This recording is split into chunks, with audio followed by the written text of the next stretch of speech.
2.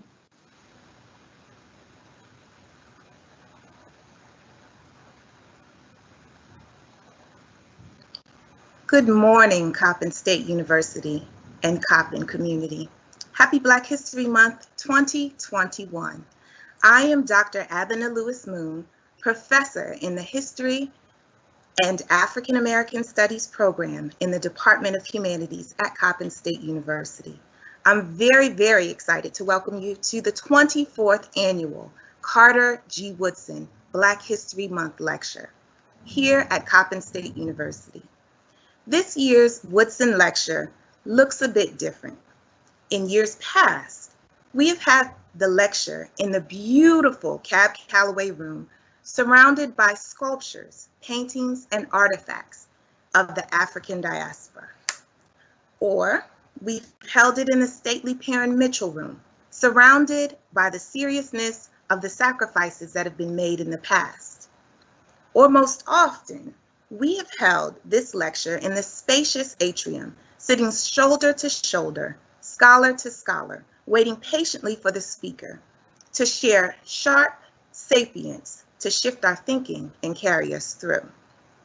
Well, although we cannot sit side by side this year, we will still simultaneously savor the sage and sapient scholarship that our speaker will slice off for us today.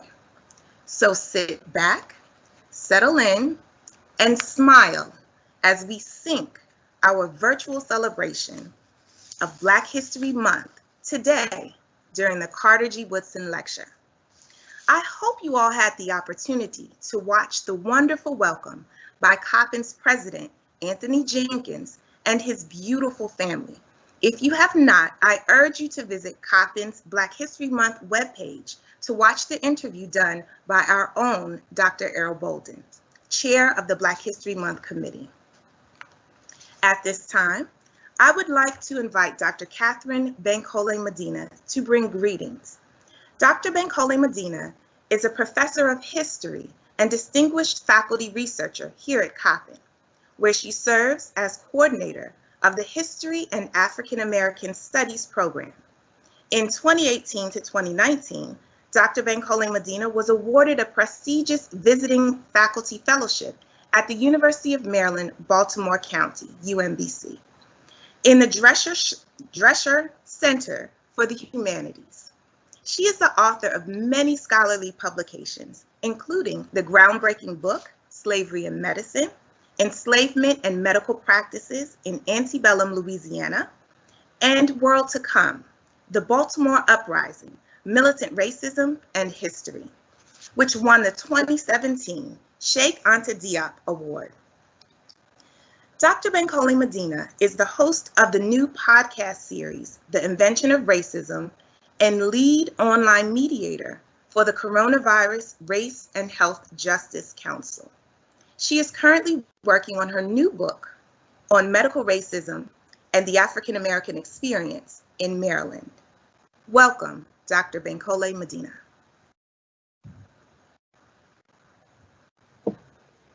Good morning. Hello, everyone. I want to thank the Carter G. Woodson Black History Month Lecture Committee at Coppin State University for the kind invitation to say a few words reflecting greetings and occasion. My good colleague, Dr. Lewis-Moon, Professor of History and African American Studies at CSU, through her leadership, has given me specific instructions, and I intend to follow her guidance. As I begin, let me state that Black History Month, the theme of the Black family, representation, identity, and diversity, and a strong family creates a strong legacy, is so important throughout our history and particularly at this moment. Within this theme, my remarks are entitled, Reflections as Instructed, are intended to do three things. One, to mention aspects of my own journey into history and Africana studies. Two, to encourage students who want to study history and Africana studies. And three, to show how this personal and professional geography relates to the life and work of Dr. Carter G. Woodson. So I will not give a detailed biography of Woodson, but I will identify some meaningful biographical touchstones. And I do want to recommend some titles for reading. You should consult James L. Conyers' Carter G. Woodson, A Historical Reader. Dr. Conyers was my friend and colleague, an absolute giant in history and Africana studies, who passed away about 2 weeks ago. If there was anyone who embodied the spirit of Dr. Woodson, it was Dr. James Nazir Conyers. I also recommend Jacqueline Goggins' Carter G. Woodson, A Life in Black History, and from one of our early Black historians, Lorenzo Green, Selling Black History for Carter G. Woodson, A Diary, 1930 to 1933. But I caution you, don't read Carter G. Woodson if you are not serious about Black history and the lived experience of Black people. He spoke truth to power.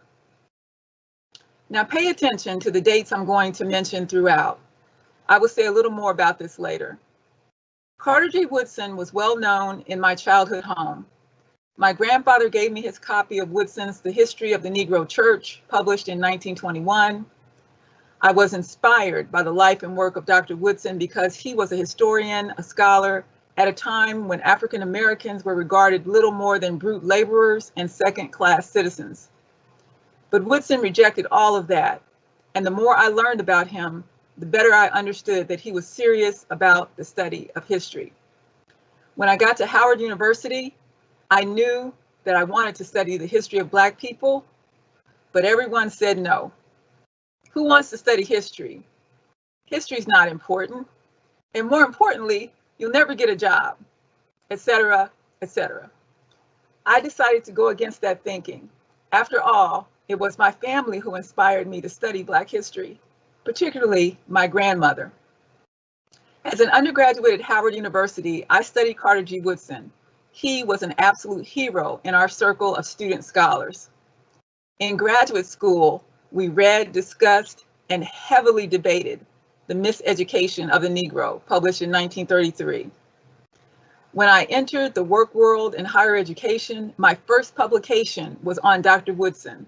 It was called Beyond Black History Month, Toward the Curriculum of Inclusion, and it was published in Black Issues in Higher Education, which is now Diverse Issues in Higher Education. I followed Dr. Woodson's career with keen interest, and in so many ways, he followed mine. In other words, Dr. Woodson understood that the study of history was of critical importance, and that the study and dissemination of Black history was and still is imperative for us. He wanted the study of Black people to be scientific, meaning rigorous, complete, documented, and free from racism. When I moved to Virginia, I contemplated the life of Carter G. Woodson even further, as he was born in New Canton, Virginia in 1875 to enslaved parents. When my academic career took me to West Virginia, I carefully traced the footsteps of Carter G. Woodson, who moved to West Virginia in 1892 to work as a coal miner in Fayette County and to teach. I thought deeply about him as I navigated academia in the Appalachian Mountains, knowing that Woodson made his way to Douglas High School in Huntington, West Virginia, eventually earning his high school diploma in 1895. Remember, I said Dr. Woodson was serious. Using his intellect, he fought against the brutal lynching of Black people and the customary racist degradation of Black humanity. In Jim Crow society, for many, it didn't make sense that he would study history at the University of Chicago and at Harvard University in 1908 and 1912, respectively. But racism could not turn him around. He was determined to be an intellectual who was of use to the Black community. Scholarly rumor has it that he was one of those people who worked all of the time and was not given to frivolous socializing. It has been said that he was not a tactful person, sometimes even difficult, and that he was a bit of a loner. He was human, complex, and certainly his scholarship evolved over time. He was a brilliant man who built institutions. He was, in many ways, an intellectual maroon. He never married, nor had children. He truly created a life's work that was dedicated solely to the psychic liberation of Black people. Remember when I said pay attention to the dates that I mentioned? Every date that I cited, a Black man was lynched in the United States. In 1915, Dr. Woodson founded the Association of the Study of Negro Life and History. In 1916, he published the first issue of the Journal of Negro History. In 1921, Woodson founded the Associated Publishers, and in 1926, Dr. Woodson coordinated the annual celebration of Negro History Week, which since 1976 has been Black History Month, our cherished Black cultural tradition, one that mandates by design the study of Black history year-round. It is a tradition intended to create gateways to learning about the Black experience in its totality. Now, let's be clear. It is problematic that Black History Month has been and is subjected to commercialization and even co-optation. That's another lecture for another time. However, as I conclude, it needs to be said that Woodson was a serious, mission-oriented scholar. One of his missions was to uplift and establish Black scholarship and the community of Black scholars. He did this by publishing books by African-American authors. He created a forum for Black scholars, those writing about Black history, by providing a journal in which to publish their research. Dr. Woodson created context and materials that could be used and cultivated by Black educators and the community so that Black children could truly learn about their history and culture without the imposition of racism. So, as I reflect on the Carter G. Woodson, racism, and the cultural tradition of Black History Month, I am speaking to our students, our history scholars. You need to read and to think. Don't lose heart and never give up. Dr. Woodson made a place for you in the study and struggle of Black people. Carter G. Woodson created institutional space for us to help ourselves. Thank you very much.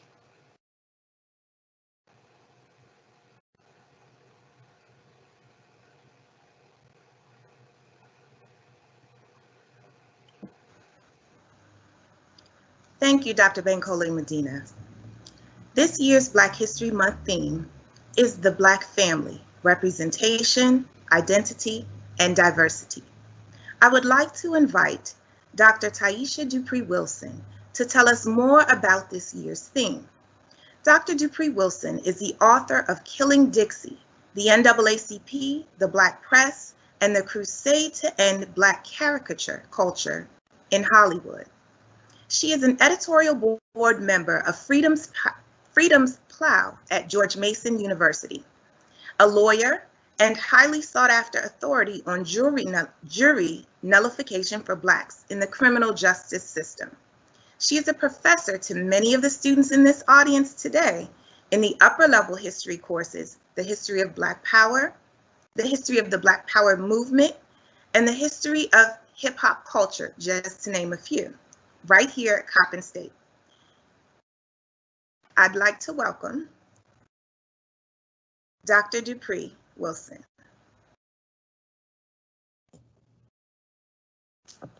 Good morning, Coppin community. It is an honor to be here today, and welcome again to the 24th annual Dr. Carter G. Woodson Lecture. Our theme for Black History Month 2021 is the Black family, representation, identity, and diversity. The Black family has been a topic of study in many disciplines, in history, literature, film studies, sociology, anthropology, and social policy. Its representation, identity, and diversity have been revered, stereotyped, and even vilified from the era of slavery to present day. My decision to become a media historian was largely fueled by my childhood love for Black radio, for Black television, Black magazines, Black newspapers. My favorite thing to do would be to sit in my grandmother's living room and go through her copies of Ebony and Jet magazine. Well, as a media historian, I'm often tasked with researching and interpreting sources related to the Black family's representation, identity, and diversity in popular culture. My research has revealed that the Black family knows no single location, does not have one belief system, and cannot be summarized into one single experience. While the role of the Black family has been described by some as a microcosm of the entire race, its complexity and the foundation of African American life and history can be seen in numerous debates over how to represent its meaning from a historical perspective. In popular culture, namely television, the Black family has varied in its representation, identity, and diversity as well. It has taken on the flavor of a single mother and nurse who is raising her son after her husband is killed in the Vietnam War, as seen in Julia, starring Diane Carroll. A low-income family with working-class parents living in the Cabrini Green projects of Chicago in Good Times. And an upper middle-class family headed by a doctor, father, and mother lawyer in Brooklyn, New York, as seen in The Cosby Show.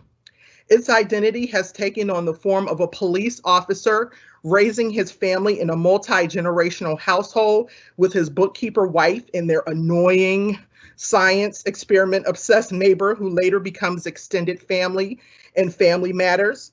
A lawyer and a college professor in a mansion in Bel Air of Los Angeles, California, who decide to rescue their nephew from the mean streets of my hometown of West Philadelphia in The Fresh Prince of Bel Air, and has also shown itself as a single mother and her daughter living together and working to obtain their college degrees, as seen in The Parkers. Our theme highlights the representation, identity, and diversity of the Black family by recognizing it as patriarchal and matriarchal, as a single-headed household and a dual-headed household, as extended and nuclear, as fictive kin, we all have play cousins, and blood lineage, as legal and common law, and as Black and interracial. Since 1619, the Black family has been the cornerstone of Black America, and recognizing it is necessary when exploring the African American past and present. Thank you.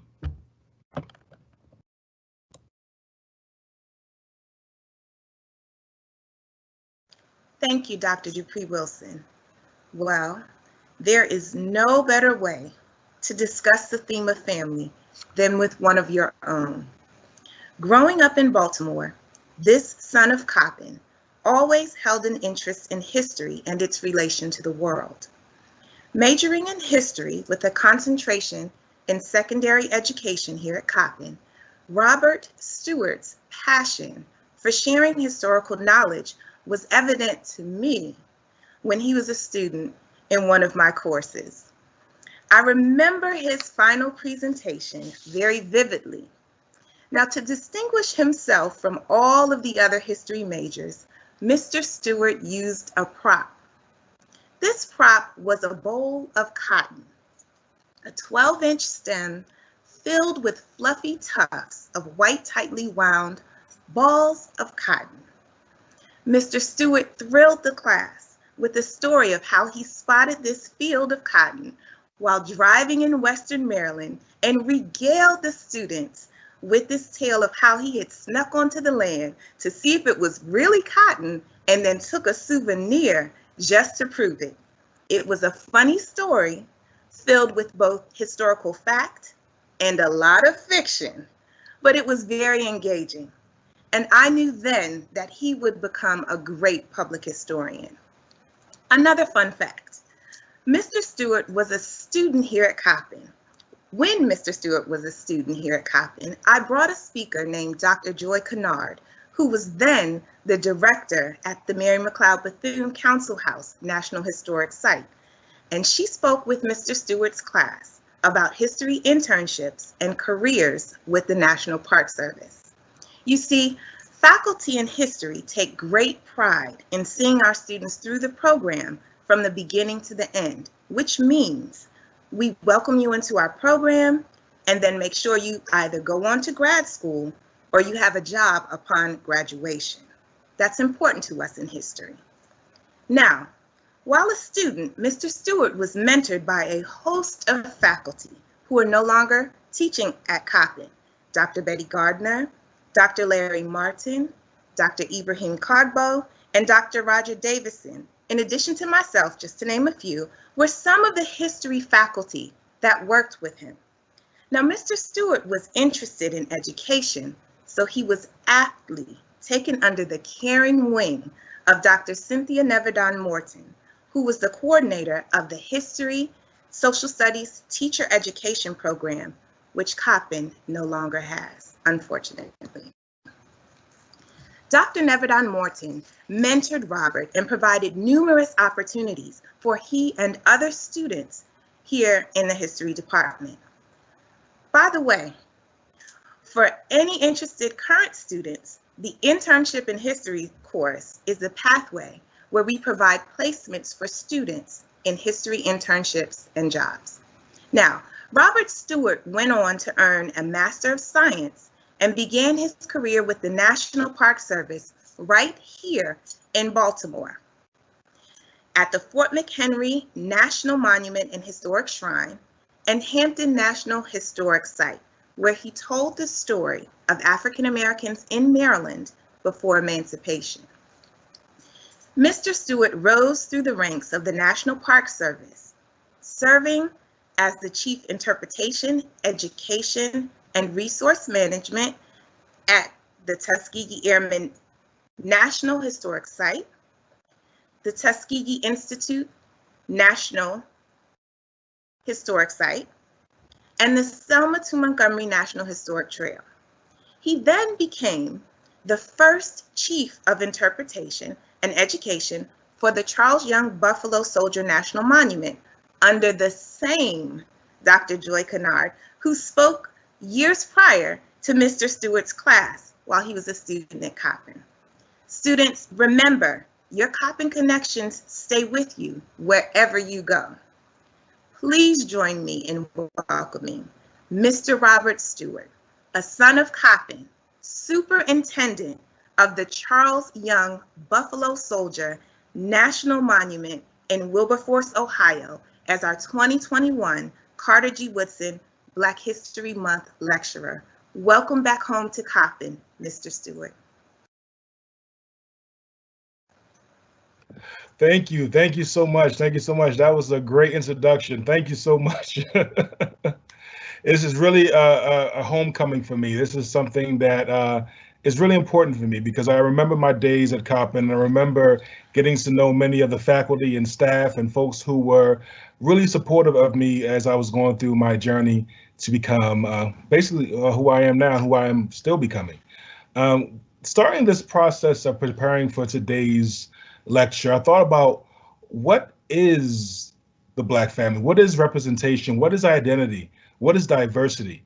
You know, I thought about Dr. Carter G. Woodson as well, about how he believed that Blacks should know their past in order to participate intellectually in the affairs in our country. He strongly believed that Black history, which others have tried to so digitally erase, is a firm foundation for young Black Americans to build on in order to become productive citizens of our society. Once again, productive citizens of our society. I believe that a strong family creates a strong legacy. And thinking further about this, I said to myself, what is family? Is it based off of blood or is it based off of love?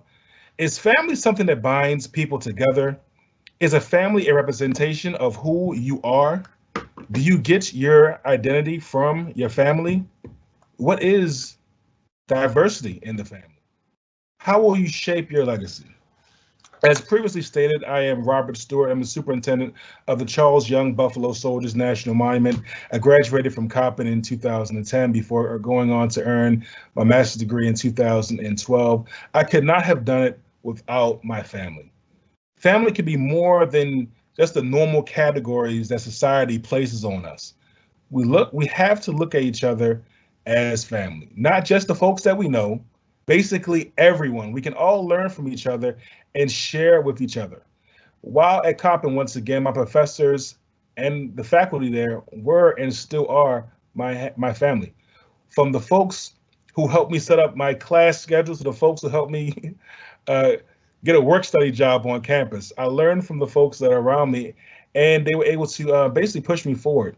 Many of our historic heroes, like the folks that we read about in the magazines, the folks that we read about in the books, the folks we learn about in our textbooks, you know, we look at them as mighty men and women who stood on their own, people who had all figured it out, people who just had it all together. Sometimes people think that I had it all together. Trust me, it was not always so. The more I research and I found out about these historic figures, I see they're just like you and I. They face many of the same challenges, obstacles, and doubts that we face today. The interesting thing is that those same issues that they faced made them into the icons that we revere. I'll say that again. The interesting thing is that those same issues that they faced made them into the icons that we revere. Once again, I'm the superintendent of the Charles Young Buffalo Soldiers National Monument. We not only talk about the legacy of Colonel Charles Young, but also the Buffalo Soldiers. Colonel Young was the very first African-American colonel in the United States Army. The Buffalo Soldiers were the first African-Americans to serve in the United States regular army after the Civil War. Now, we know that African-Americans have been serving in the armed forces of what would become the United States even before there was a United States, but the Buffalo Soldiers were the first ones to serve in the regular army after the Civil War. Because of the challenges they faced, we now basically have a monument that talks about these guys. Now, Colonel Young is known for many things, including his 497-mile ride from Wilberforce to Washington, D.C., which took place between June 6, 1918 to June 22, 1918. He rode this distance to prove that he was physically fit enough to command troops during World War I. Now, I'm sure that while he was riding his horse, Blacksmith, along this journey filled with danger and uncertainty, he thought about his family back home. As he was riding through Ohio, into West Virginia, into Virginia, and then to DC, I'm sure he thought about his wife, Ada, who he met in California as when he was a superintendent of Sequoia and Kings Canyon National Park, which was back then Sequoia and General Grant National Park. I'm sure he thought about his son, Charles Noel Young, who took over the family farm and then taught languages and agriculture at Central State University. I'm sure he thought about his daughter, Marie Aurelia Young, who went on to teach music at Wilberforce University, which is our nation's first privately owned HBCU.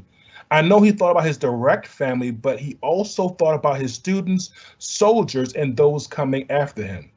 Now, Colonel Young was known to many people as many things. His home was always packed with friends and family and strangers alike. Once again, his home was always packed with friends, family, and strangers alike.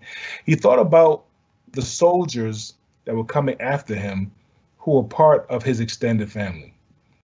One of my favorite stories about Colonel Young is not necessarily about his time in the Philippines or his time out west or his time leading troops or combat. My favorite story about him comes from his family. If you were to ask his wife would say, "Oh, Charlie is the most friendly, kind, loving person. He can fill a room of laughter. He can compose a song off the top of his head. He's just so loving and he's so sweet." When you hear about him from his soldiers, they would say, "Oh man, this guy is the roughest, toughest, meanest. Oh, this guy gives long, drawn out directions. It's like 2 pages long. He's very in your face. He's very, very tough." But where you see those two sides of him come together was with his students and the folks that he invited to his home, the folks that were in the Wilberforce community. He was very, very firm with his students. His students said he gave a lot of work, a lot of assignments, but he would invite them over on weekends for cocoa on the front porch. He would find a way to still reach them where they were. He understood that many of his students were coming out of situations where their parents might have been enslaved or themselves might have even been enslaved. He understood many of them were coming out of rough situations Some of them might be coming out of situations that some of the folks on the line today may have been coming out of. But he found a way to reach them where they were in order to bring them up. Well, along his ride, he had to go through certain areas that may not have been so welcoming to him. But when he arrived to Washington, D.C. after his journey, he was able to appeal his case, and then he was also able to start leading troops again. But that's another conversation for another presentation. He knew he played a major role in how African Americans will be seen in the military and thus seen in the civilian sector. But he knew that he had to make a big stand because of the people coming after him. The major push that he received was also from his family. He didn't allow the situation of dealing with blatant, over-the-top racism get inside of him.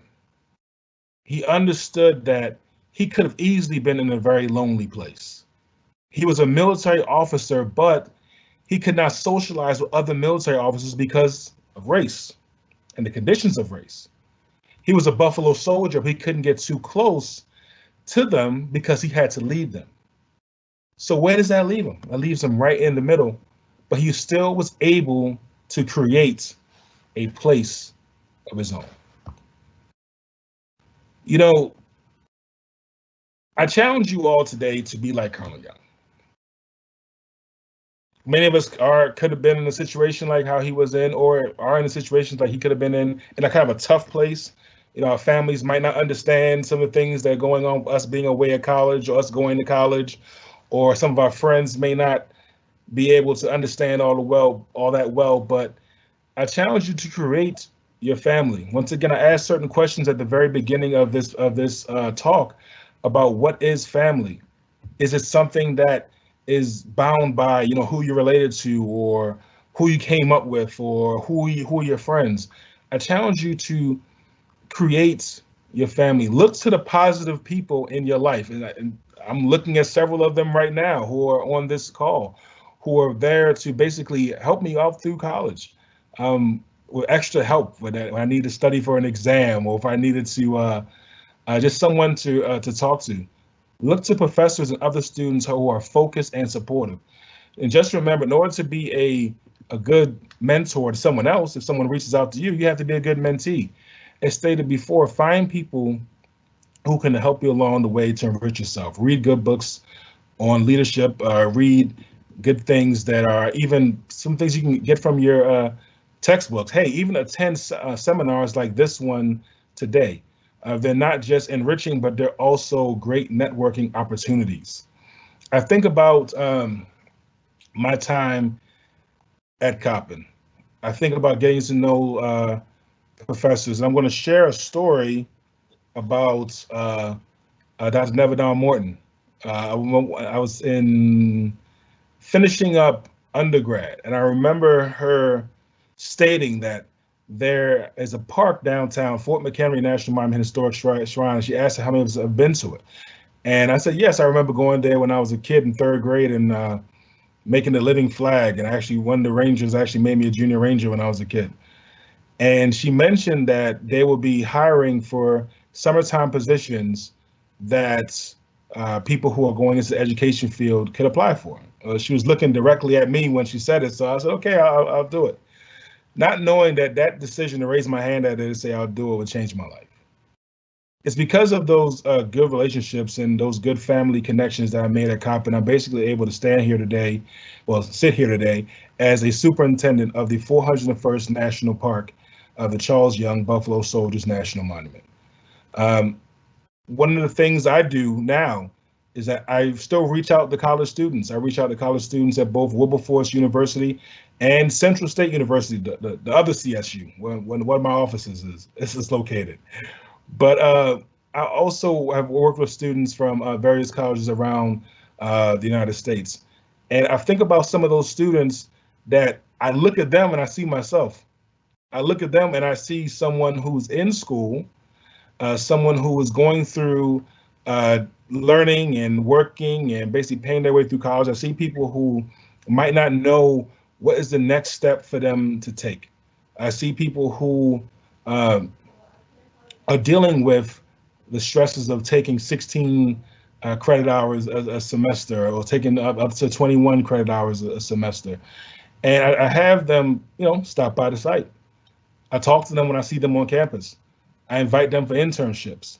I do some of the same things that Colonel Charles Young did. That's part of creating a family. That's part of creating connections with people. That's part of learning from everyone that you are around. The Black family, as pointed out earlier, has been portrayed in many ways on TV. We've seen everything from the Huxtables to the folks on the French Prince of Bel-Air. We've seen different types of families and from different backgrounds. We all come from a family. We all come from a background. But once again, we can create our own legacy. So what is your legacy going to be? Are you going to work hard? Are you going to create something that's going to last forever? Are you going to be the person that reaches out and helps someone else along the way, that who knows turns around and helps you out years down the line? Are you going to make a way for others the same way how you can find people to help them make a way for you? Mentorship is the key. Mentorship makes a difference. It might not seem that way. You might not want to hear what someone has to say to you sometimes when you're on campus and you're walking around, and you might be goofing off a little bit, but it does make a difference. I love military history.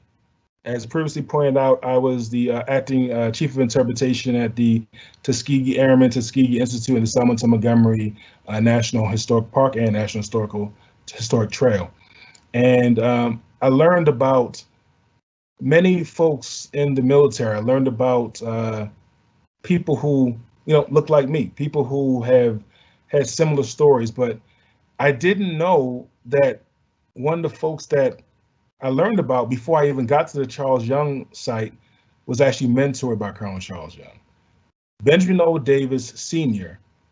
Was a young man who was a young sergeant major under Colonel Young in the Buffalo Soldier Battalion in the units. And he wanted to go to West Point just like his mentor. He wanted to learn and just be like him. He asked Colonel Young to take him under his wing, and actually Colonel Young did. Benjamin O. Davis Sr. was not able to go to West Point, but he still went on to become our nation's first African-American general, whose son went on to command the Tuskegee Airmen in World War II, whose son helped the Tuskegee Airmen to have one of the longest stretches of not losing a bomber to enemy fighters, who went on to help President Harry S. Truman's decision to integrate the military, which in turn helped to, in the future, integrate civilian society. I always wondered, what would have happened if Colonel Young saw that young Benjamin O. Davis Sr. and didn't take the opportunity to mentor him, or didn't take the opportunity to spend time to help him, to tutor him. Who knows? Maybe he wouldn't have pushed his son so hard. Maybe he wouldn't have even pushed himself. You never know. Everything that we do has a ripple effect that can make a change in someone's life, make their life a little bit better, and help to expand our families. So, who is your family? Who is going to be part of your family? Who are going to be those people that you make connections with, that you can learn from and grow, and help them grow as well? Who's going to be the person here today that's going to be the Colonel Young to help mentor younger people coming be after them? Who's going to be the Benjamin O. Davis Sr. that's going to look for the mentor? Who's going to be the person that after they earn their degree and goes into the education field, that makes and does extra things to make sure the students coming behind them are being motivated and inspired? Like I say, sometimes when I'm on campus, I just see a student and I talk to them. I say, hey, how are you doing? What's going on? What's something that's up? Are you looking for internships this summer?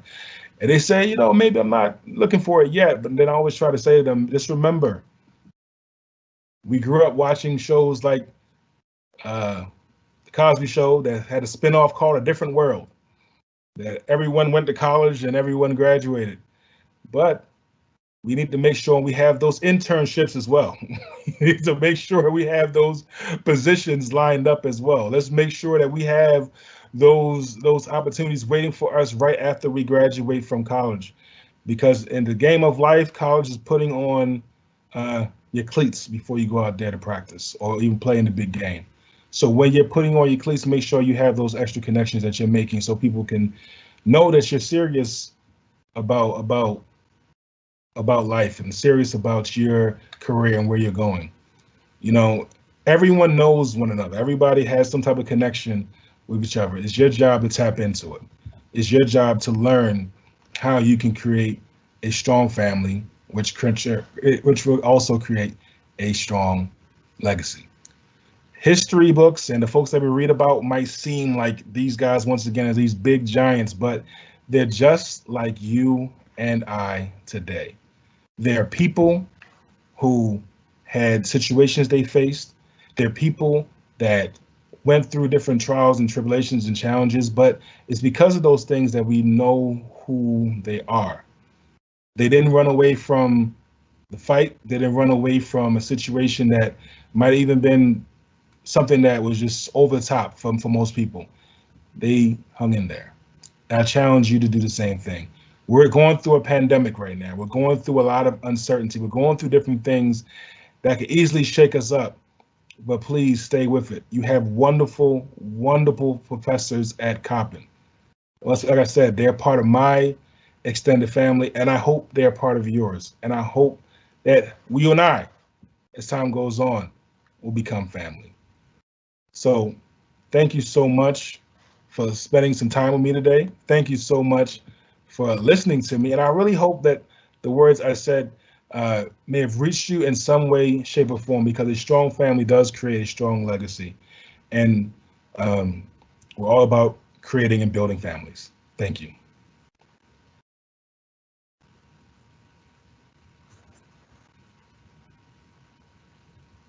Thank you, Mr. Stewart. At this time, Mr. Stewart can take a few questions from the audience. I'm sure there are many of you that have questions for Mr. Stewart, whether they are about his journey through the National Park Service, maybe about the Colonel Young site, and maybe even questions for Mr. Stewart himself. I know he's very open and very transparent, so any questions that you might have, I'm sure he will answer to the best of his ability.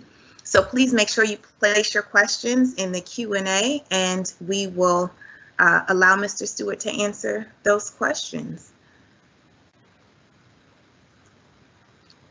I don't see anything in there just yet, but I'm sure some are coming. Maybe we have some questions from students or faculty. We'll give you all a couple of seconds to get those questions in there. In the meantime, Mr. Stewart, I'll ask you a question. This might be, I don't know if you can answer this question, but what is the site that you enjoyed the most out of all of the sites? And we named a number of them. Which site did you enjoy the most? And if that question will get you in trouble, tell me which site did you learn the most when you were placed there? Things that you didn't already know.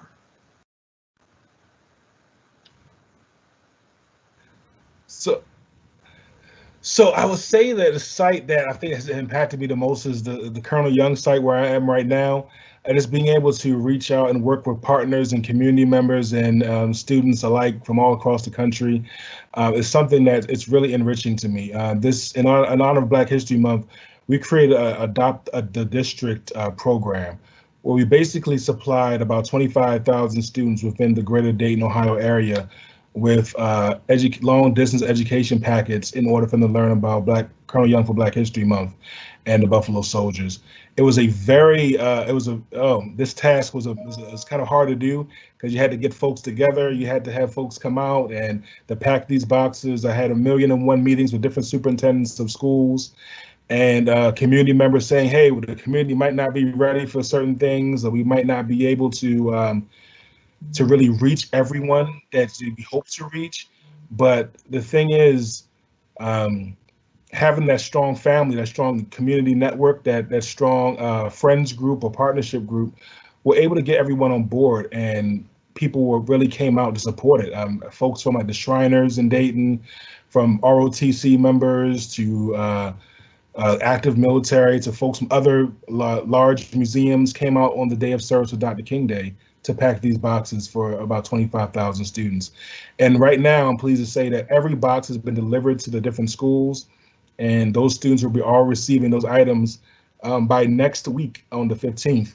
So, I'm sorry, the 16th.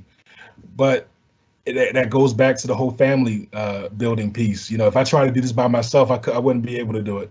When it came down to going to those meetings with different superintendents, I had members in the community that are stakeholders that wanted to come out, that wanted to spend time with me, and also wanted to go to these areas. I think our first meeting for it was on Veterans Day.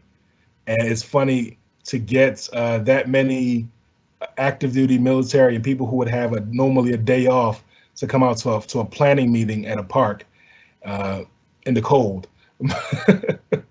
Might have seemed a little challenging, but they did because of the work that we do here at the site.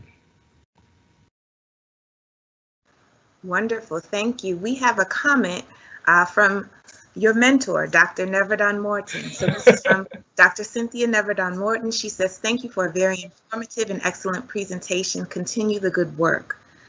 So wonderful. And we are still open for more questions. So students, feel free, faculty, Coppin community, please feel free to offer questions for Mr. Stewart. Since I don't have another question right now, I'll take this opportunity. You discussed working with the community. How important is community building when you are at these various sites? How important is it for the site to reach into the community and invite the community in to participate in some of the wonderful activities that you all have, but also the ideas and concepts that you develop? Oh, wow. It's very important. That's the way how you can get stuff done. When you're trying to get a activity together, you want the folks in the community to support you, because if they don't, nothing's going to happen. This is something I actually learned from, being part of the history department at Coppin, to see folks working with the community and getting folks involved with just activities that they were having. Even with Dr. Bolden, working with him, and we had the program with the students, the young men on campus. Just getting that buy-in from people that can help you get a lot of things done. I'll talk about a Tuskegee moment. After I left Coppin, after I graduated, and I went down to the Tuskegee sites, we started a program called the Junior Ranger Summer Camp.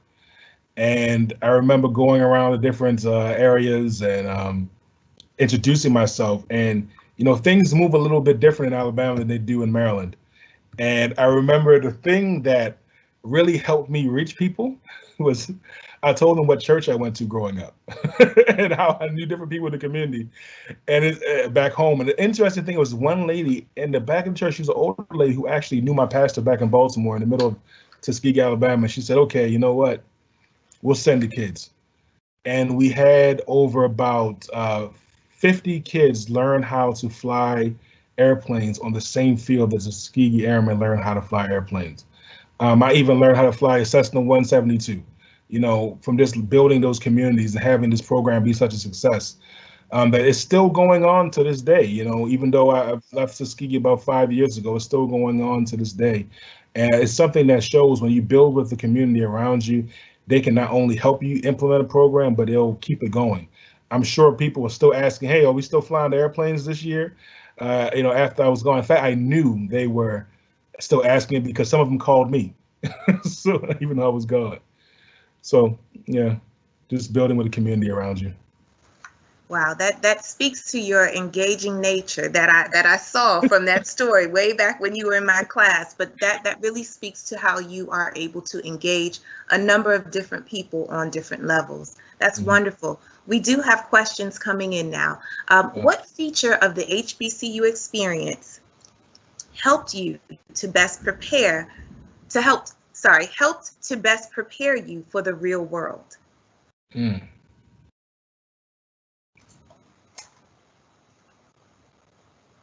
So the feature of the HBCU experience that helped to prepare me for the real world was knowing the professors, knowing and understanding where I was coming from, but also professors keeping it 100% real with me at all times. I remember several professors talking to me about how I needed to sign up for this class and I need to do this project, or I need to come to this program to meet this person. They were very supportive in teaching me that college is more than just going to class and passing in papers and getting the work done. It's about the networking aspect of things and understanding who certain people are and how they can help to further your career. It was a different experience. It's something that, when we all get to college, we think we're all grown and no one can tell us what to do, but just that experience of having someone saying, no, you need to do this, or if you want this desired outcome, you need to do these activities. And it's something that having the smaller class sizes, like how we had at Coppin, or we have at Coppin, really helped me out because I was able to have the one-on-one time with professors and meetings with them, or at the school on the 6th floor, having those meetings to talk about some of these things that are, you might not feel comfortable talking about in the class. You might not feel comfortable talking about how, hey, look, I'm really good in certain subjects, but I'm not that good in other subjects. So having that one-on-one time with your professor is so important, and that's something the HBCUs, especially at Coppin State, that they help with. Okay, great. We have questions rolling in now, and so we only have time for a few more, but we'll get to as many as possible. Mr. Stewart, have you thought about teaching Black history at Coppin? And this question is from Alice Barnes.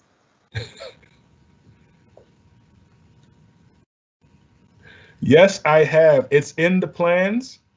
I'm going to be giving you guys a call in a couple of years. Trust me, it's coming. I love it. I love it. I truly want to give back to Coppin. It's given so much to me. The school has given so much to me. Just literally, I'm literally can say I'm sitting here right now because of the folks at Coppin who helped me out. I'm trying to fight back some tears right now because I'm thinking about some moments in my life personally where some of the folks I'm looking at on the screen have really shared some stories with me and really pushed me forward. Thank you. But I will. I am. The next question, do you plan to pursue a PhD degree?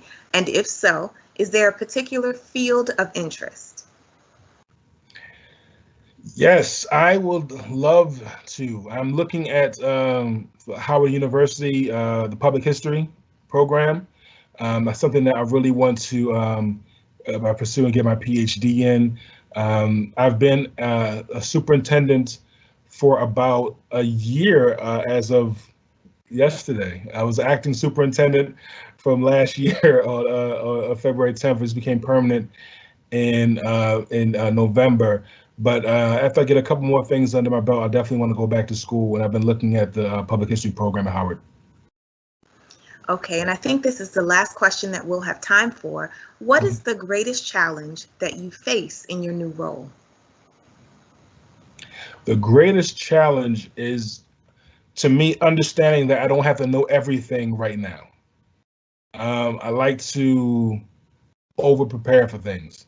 It's funny because I have like 3 screens up in front of me. I have a PowerPoint right here, and I have some emails here, and I have Carter G. Woodson facts here, and Colonel Young extra information on him right here. I like to over-prepare, but I like to realize, I have to learn how to realize that I don't have to know everything walking through the door. It's okay to, hit the ground running, but still also learn to pick up a few things as you're trying to get towards your goal.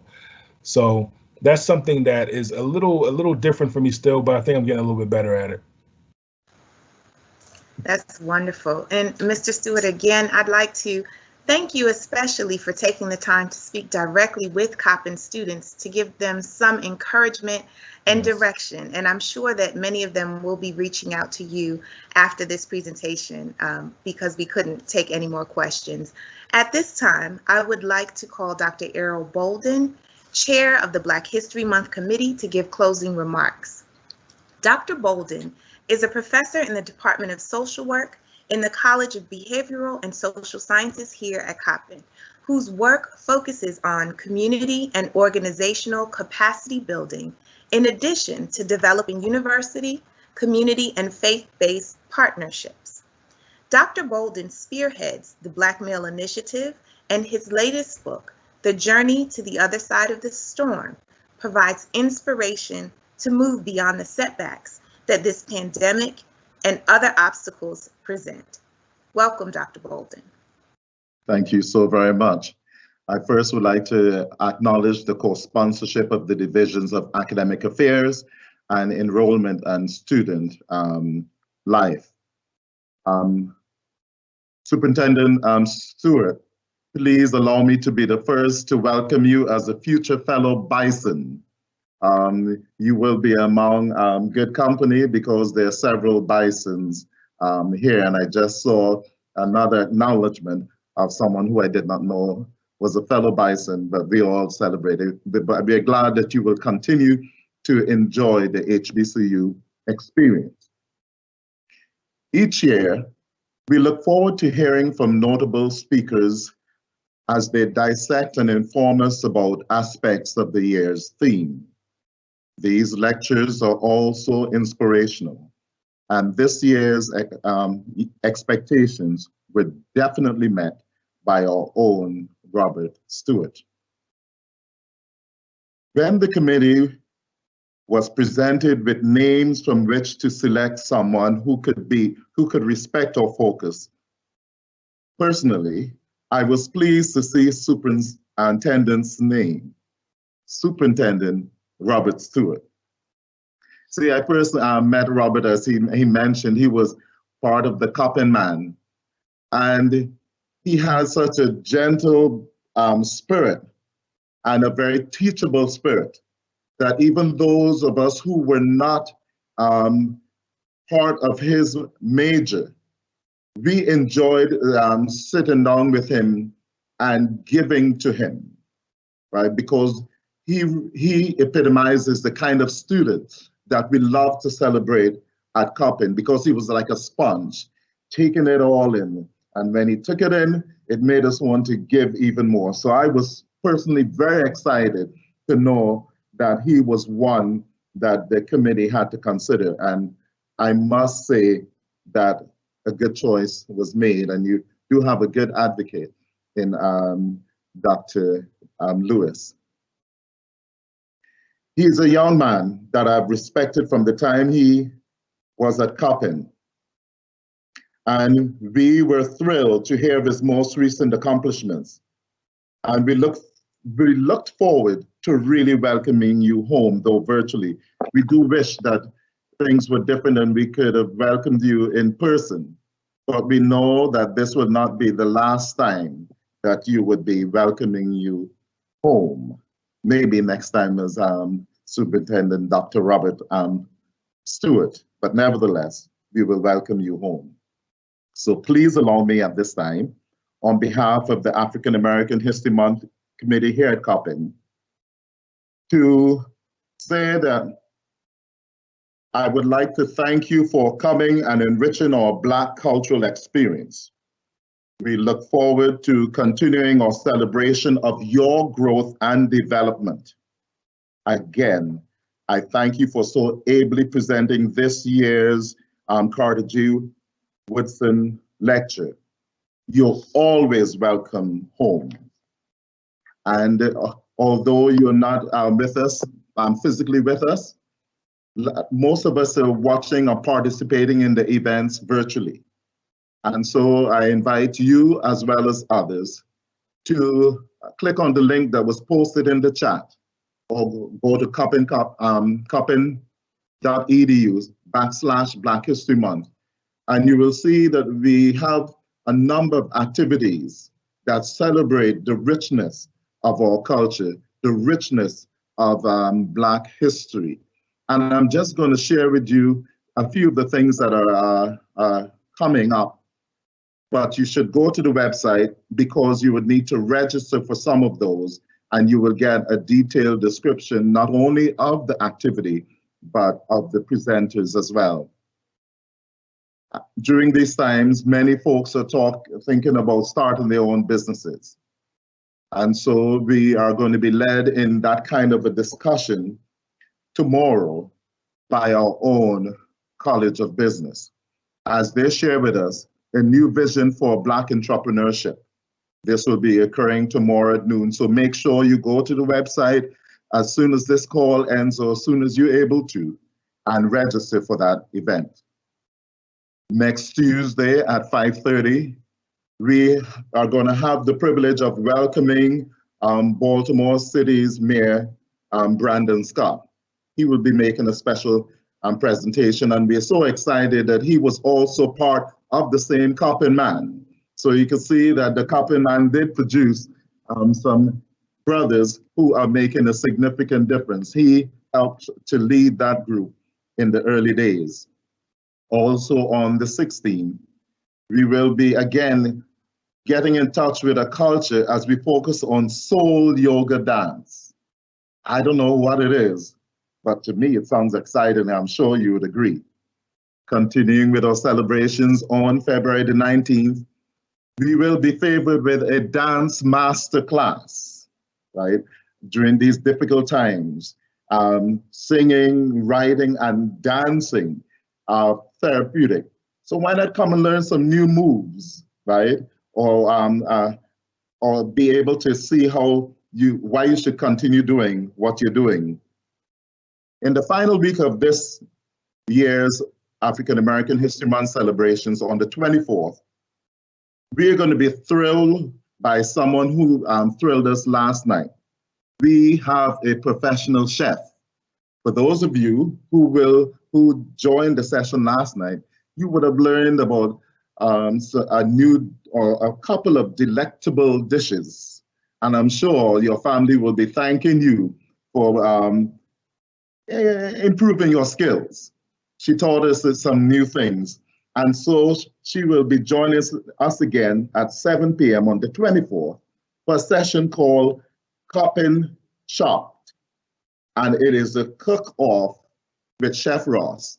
We have some students from across the university that have been identified. They're going to be getting a basket, and they're going to be part of a cook-off. They're going to be preparing their own meals. So we look forward with much excitement to see what our own students do. Again, I encourage you to really come out and support them. On the 25th, as we prepare to close out the month, the second to last activity is a spirited presentation, intellectual but highly engaging presentation entitled Recapturing the Joy of the Black Family. So many times we look at the negative side, the challenges, but we are going to close out with facing reality, which is that we have much to celebrate still as a Black family. And our final activity for the month is another celebration, but this time we are honoring African American military legends. And some of these are, in fact, all who we are honoring would be considered super seniors. I think the youngest person of those, that special group is 95 years old. And I think the oldest is probably about 105. And we all know we can sit here relatively safe because of the sacrifices made by these men and women. So please join us as we cap off the celebration of Black History Month by honoring our African American military legends. Again, Superintendent Stewart, it has been my honor to sit under your tutelage this time, and we look forward to celebrating you as a bison and continuing to celebrate, as I said earlier, with your continued growth and development. Dr. Lewis.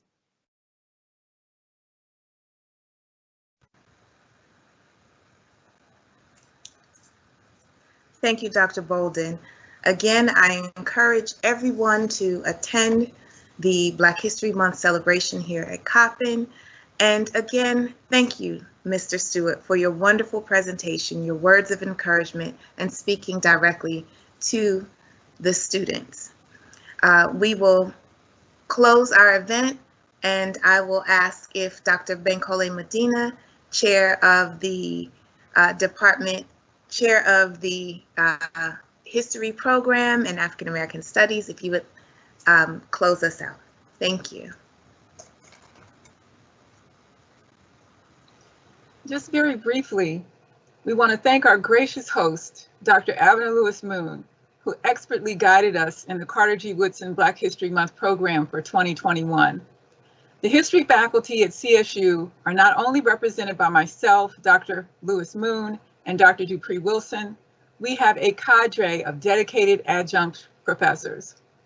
We are also fortunate to have these hardworking faculty. We are so appreciative of our keynote speaker, Mr. Robert Stewart. We can't tell you how much your presentation meant to us. I know it moved me, so I know the students were moved. You give us an example of the knowledge and critical work of our history majors. And Mr. Stewart, you are such an important public historian in the study of the African American experience before emancipation and beyond. I also want to thank my colleague, Dr. Earl Bolden, an incredibly prolific scholar and a faculty and administrative leader at Coppin State University. And I'm going to thank two other people. I want to thank Kelly Jackson, Director of ITD Digital User Experience Team, as well as Mr. Robert Harper, the audiovisual technician for the ITD Digital User Experience Team. We needed you, and we thank you. And finally, thanks to everyone who made this program possible, and most importantly, thank you to our students. We want you to know that we are on this journey with you, and your success is our success. Your success is the university's success. So thanks, everyone.